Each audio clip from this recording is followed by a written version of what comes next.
সঙ্গী এবং সঙ্গিনী, আমরা বলি স্বামী, স্বামী মানে তো প্রভু, মালিক।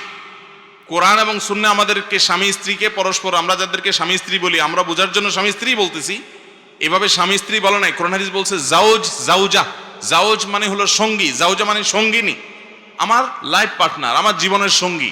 কিন্তু আমাদের এ অঞ্চলে বিশেষ করে হিন্দু ধর্ম মতে আপনার অনেক কুসংস্কারচ্ছন্ন বিশ্বাস ছিল, সতীদাহ ছিল, অনেক কিছু ছিল, মানে স্বামী অনেকটা প্রভুর মতো ছিল।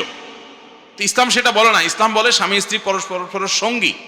হ্যাঁ, একজনকে আল্লাহ রাব্বুল আলামিন আরেকজনের উপর অভিভাবক বানিয়েছেন, দায়িত্বশীল বানিয়েছেন। মানে এই না যে কেউ মালিক আর কেউ ভৃত্য, কেউ মালিক আর কেউ গোলাম, এরকম না, সঙ্গী। অতএব সে মানসিকতা নিয়ে চলতে হবে, এক অন্যের প্রশংসা করতে হবে। তাহলে দাম্পত্য জীবনে সুখে থাকার জন্য দ্বিতীয় পয়েন্টটা হলো নিজের সঙ্গীর, জীবন সঙ্গীর যে সমস্ত দুর্বল জায়গা আছে সেগুলো নিয়ে ঘাটাঘাটি করা যাবে না, বরং তার ভালোগুলো বলতে হবে।